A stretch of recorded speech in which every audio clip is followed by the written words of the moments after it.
Alright, here we are. So this is level 1. It's the Eastern Palace. First thing I'd like to notice here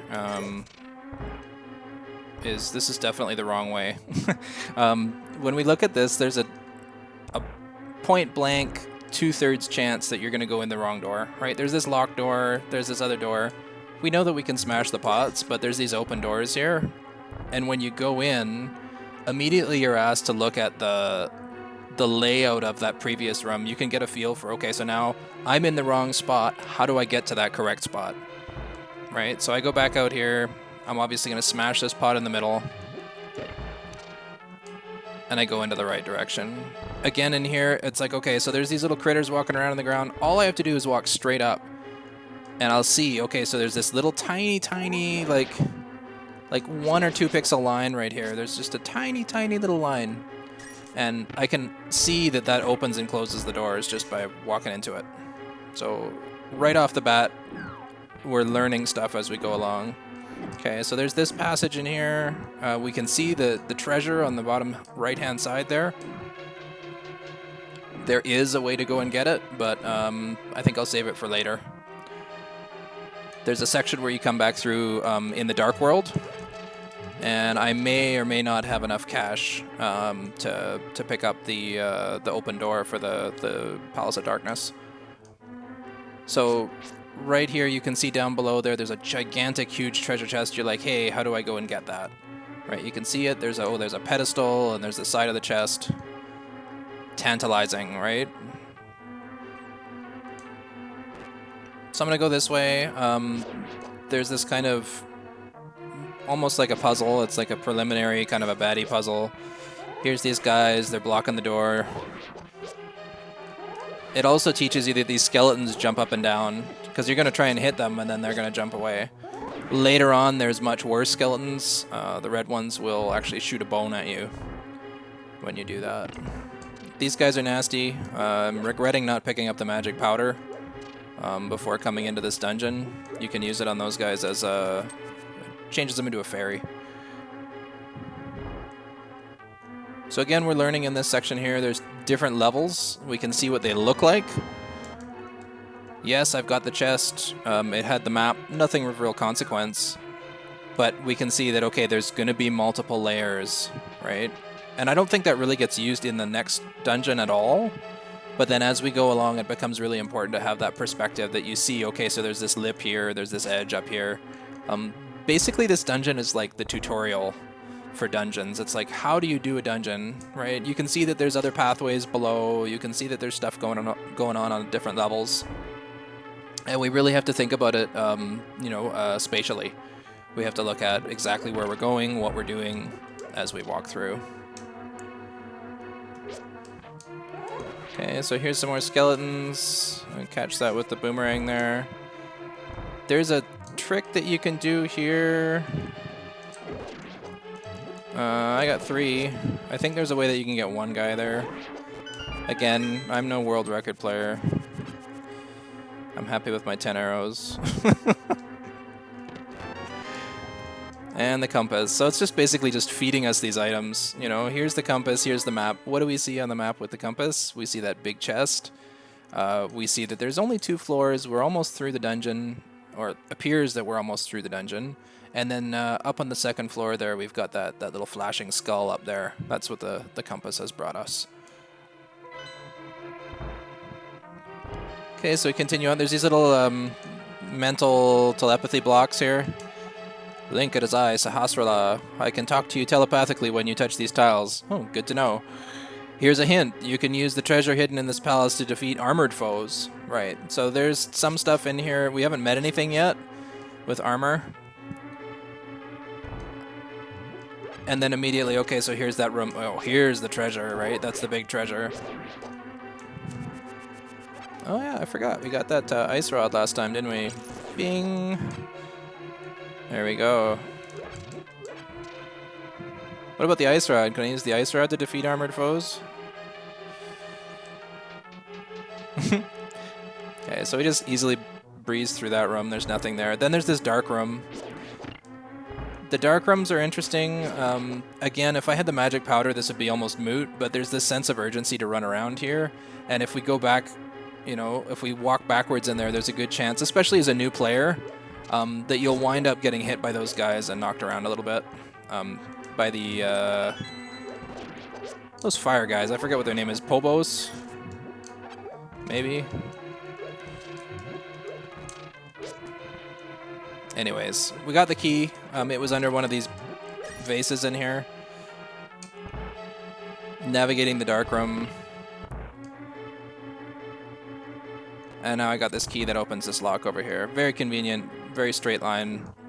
And now we're back in that first room, right? So we're going to go through all of the rooms essentially again, looking at that second layer. Right? And this actually disappeared there. It stopped populating. We couldn't hear it anymore. So you can see down there, there's that treasure chest. It's got 100 rupees in it. And in that idea that I had earlier, I'm gonna keep them for later. There's gonna be that scenario where we have to pay off a monkey to climb up the front of the temple. Oh, I cannot use... And I can't use the sword either. This is what they're talking about, is that I can't actually kill this guy with the sword. I can knock him around, but I can't actually kill him with the sword. Right? No matter how many times you hit that guy, he's not going down. So you actually have to use the vase on him. Got him. We got one guy there. And this guy here. We can actually stun these skeletons too. Oh, you can't stun him. It just does damage.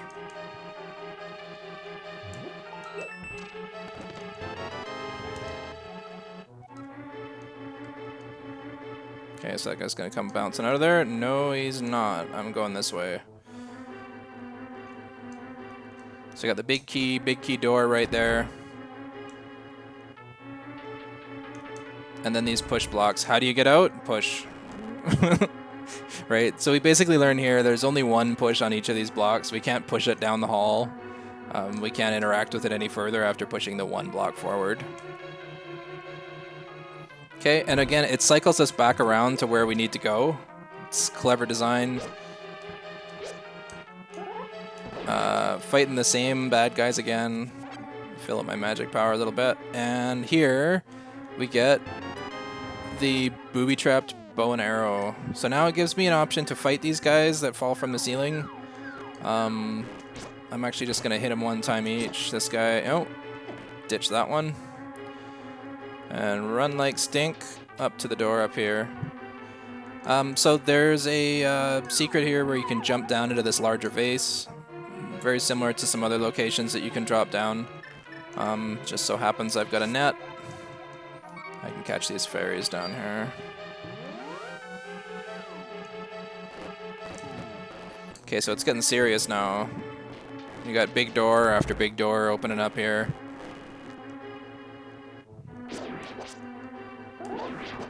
Oh. Oh, I missed him.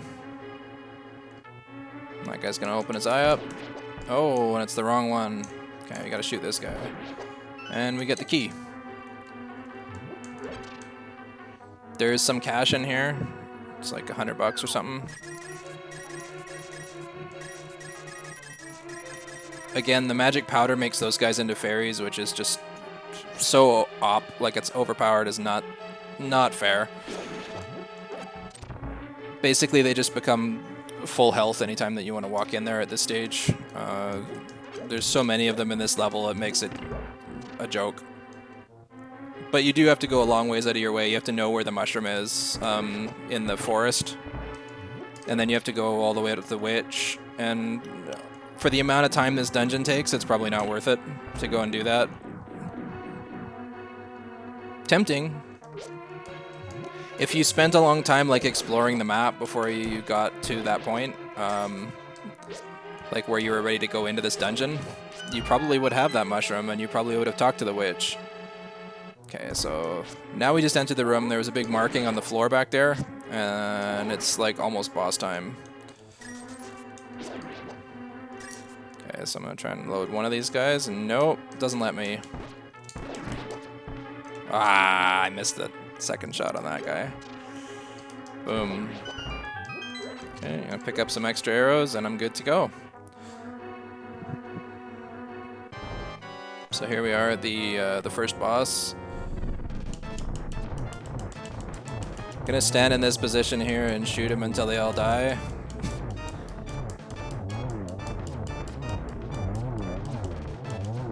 Oh, missed that guy. There we go. And we got the first pendant. Awesome.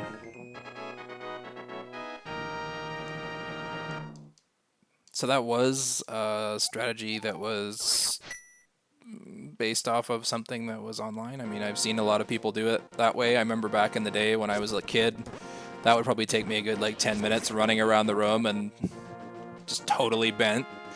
You know, looking at it being like, ah, oh my god, how am I gonna beat him? Ah! Running around in circles. Yeah, the degree of devotion that this game has is intense. Like, if you look online, there's like custom fan mods and all kinds of stuff that's happened over the years. Okay, so I'm gonna talk to Sahasrara here. Oh, you got the Pendant of Courage. Now I will tell you more of the legend. 3 or 4 generations ago, an order of knights protected the royalty of Hylia. These knights of Hyrule were also guardians of the Pendant of Courage. Unfortunately, most of them were destroyed in the Great War against evil that took place when the 7 wise men created their seal. Among the descendants of the Knights of Hyrule, a hero must appear. I see. Link, I believe you. You should get the remaining pendants and carry this with you. It is the treasure passed down by the families of the wise men. I want you to have it. It's a red bag. No, it's the Pegasus shoes. A helpful item is hidden in the cave on the east side of Lake Hylia. Go get it. Yeah, I did. That's the ice rod that he's referring to. So he just flat out tells you to go and get it. So here's some cash, some bombs, and some more cash. Good stuff.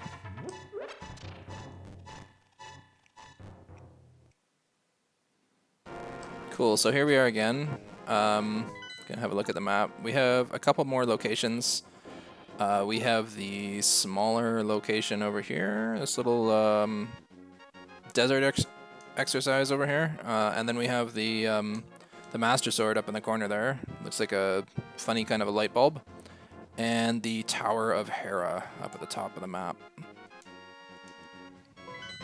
Okay. So the next location that we're going to head to is actually back to town.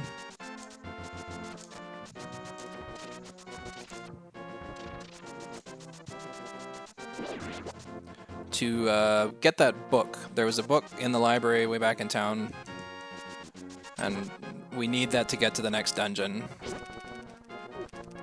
So I'm not too concerned about these guys running along behind me. I know that I can outrun them if I just keep going. Not super dangerous. And a lot of the time it's easier, especially with these boots, that you can just run right past. You don't even have to fight them. Whoop. Slip past that guy too.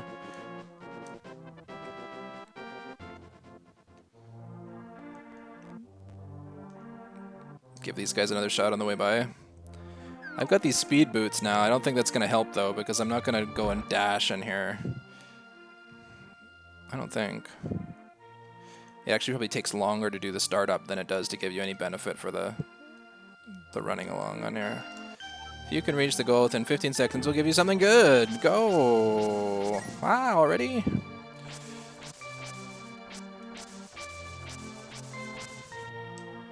Okay, looking better this time. Ooh, that did help. Oh, exactly 15 seconds.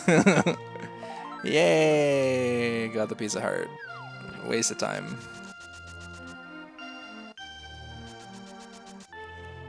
Okay, so I'm going back up here to the library. I'm gonna bash my head against the wall. Oh. And pick up the book. You found the Book of Medora. So it's basically a language-to-language dictionary. We got this magic book. It's going to tell us how to enter the runes over here.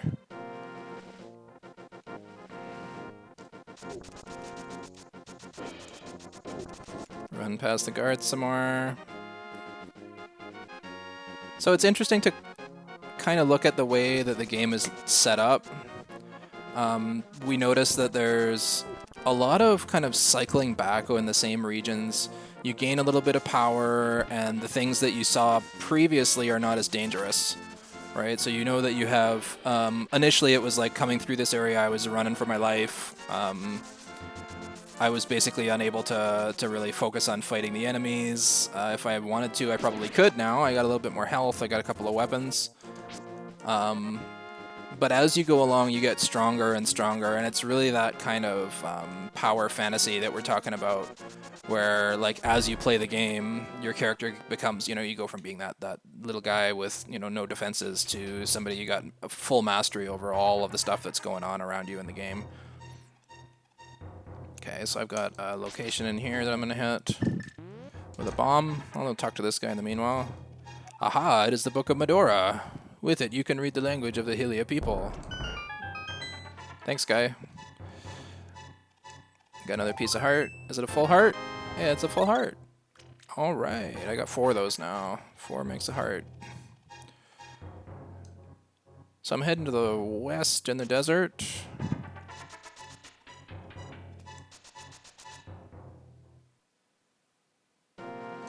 Actually, I want to go up and down those stairs a couple times. You can hear that while you're walking around in here, there's not any sound. But there's this awesome echo that they got going on to give you the impression of the depth and the space that's in this cavern.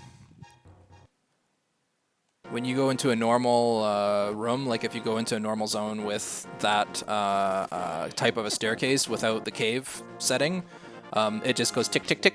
Right? It doesn't actually do the echo in the background. It's actually a really nice, subtle but nice effect. Okay, so I want to get rid of that guy. Come on this side, vulture. He's too scared now. There we go. Okay, so now I'm going to read the book. Oh, Link learned some swear words. Okay, to open the way to go forward, make your wish here, and it will be granted.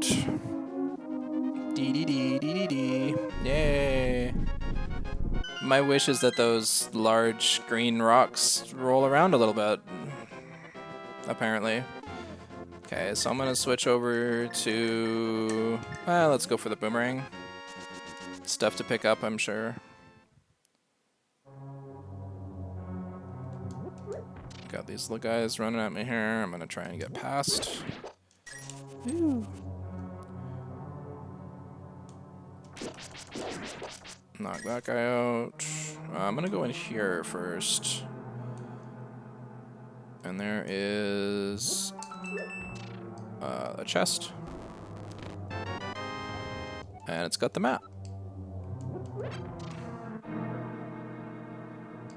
Okay, so I'm pretty sure I have to go this way first.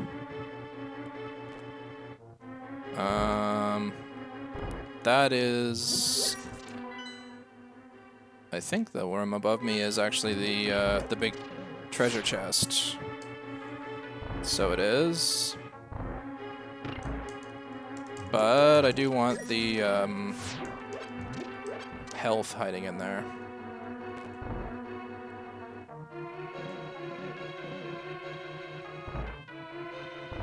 And here we are, there's another trick room here, where you gotta pick up the key. Link at his eye, Sahasrara. Alright, the mental tile guy. You must never fail to find all the treasures in each dungeon. Basically saying, if you don't get the big key and the big treasure chest, you're not done here. Because you could get the big key and then not pick up the treasure. Okay, so I'm gonna run all the way across here. I'm gonna ignore this bad room. Oh. Pew, pew, pew. Got some unnecessary magic power. And I'm going to use the bow. Full on arrows.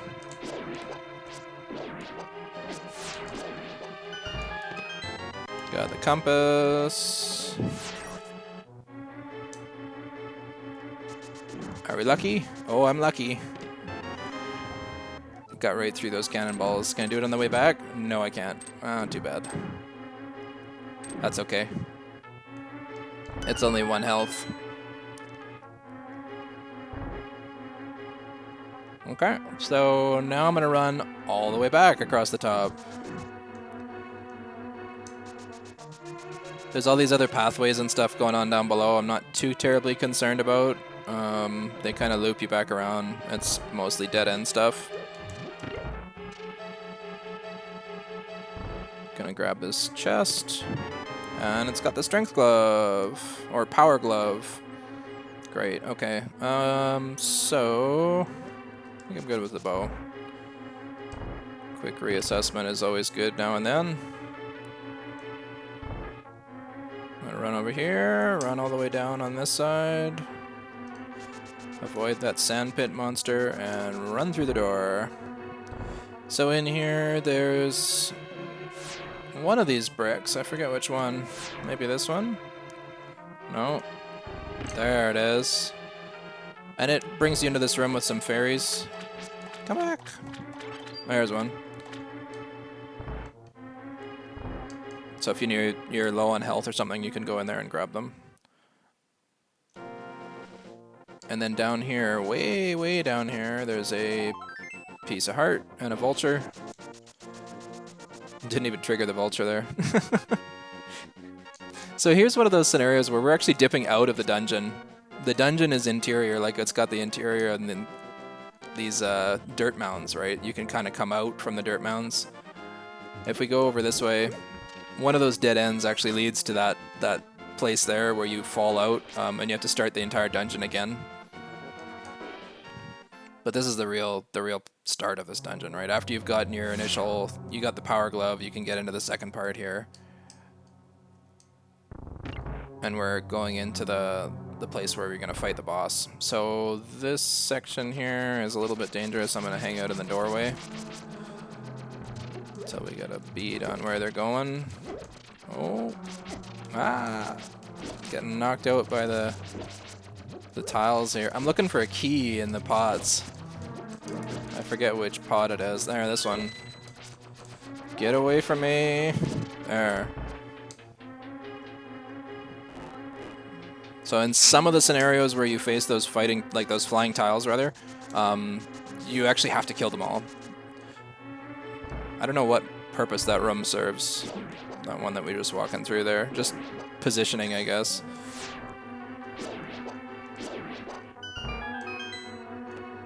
Let's go back in there for a second. Like, what's the purpose of that? There's like a little bridge and an empty room. Could have been something, I don't know. Maybe just a breather, so you can like eat your fairy in this room if you're wounded. Get you ready for the next section here. Pacing, that's what it's for. Okay, avoiding the monsters. Notice that they've given us like a whole ton of empty fire pots here. Like there's no fire in these torches. Just as like a hint, like, oh hey, you might need to use your torch soon to light some fires. Okay, here's one of these guys. We know they're pretty easy with the bow. Oh, he walked right through it. Did you see that? What a jerk. Get him. Okay.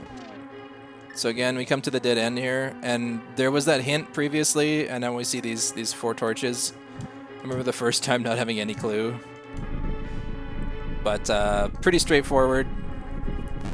You know, when we were talking about the last dungeon had kind of that, this is the layout of a dungeon, this is how you navigate a dungeon, they were really teaching you that kind of stuff. This one, it's like, here's a puzzle. You know, when we look at how a puzzle is structured, this is what we're going to give you. You know, there's going to be some visual hints, there's going to be some clues. Annoying boss. Ah. So this is Muldorm. Ah. And some people can kill this guy in one cycle. Like, they can shoot him twice for each one and just pop, pop, pop, pop, pop, pop. I'm nowhere near that skilled.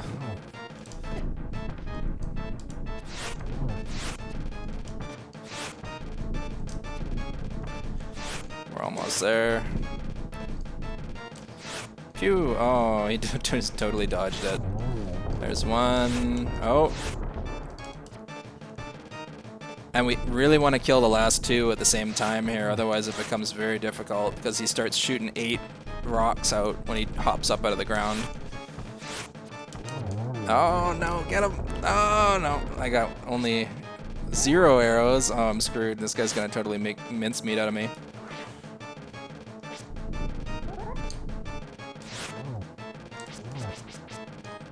Okay, you. Play nice now. Oh. He's taunting me. Oh. Oh, got one more. Oh. I just must have not shot that guy even one time the whole time he was running around out there.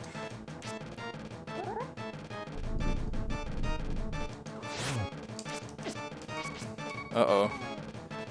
Time to eat one of those fairies. No, help me, please! Chomp. Hey, there he is. That was a waste of a fairy. That poor fairy died in vain. Just because I was panicking. Alright, so there's the second pendant. Doing well so far here.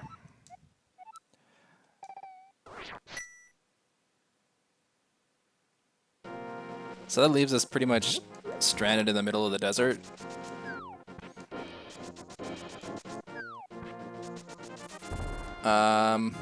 At this point, I'm gonna head back to town. I think I'll probably take a trip on the next video here and go and look at some of the other areas that are kicking around. But that about does it for this one. We got a fairy fountain here if you're desperate and need some help. So thanks everybody for watching. I will see you again next time.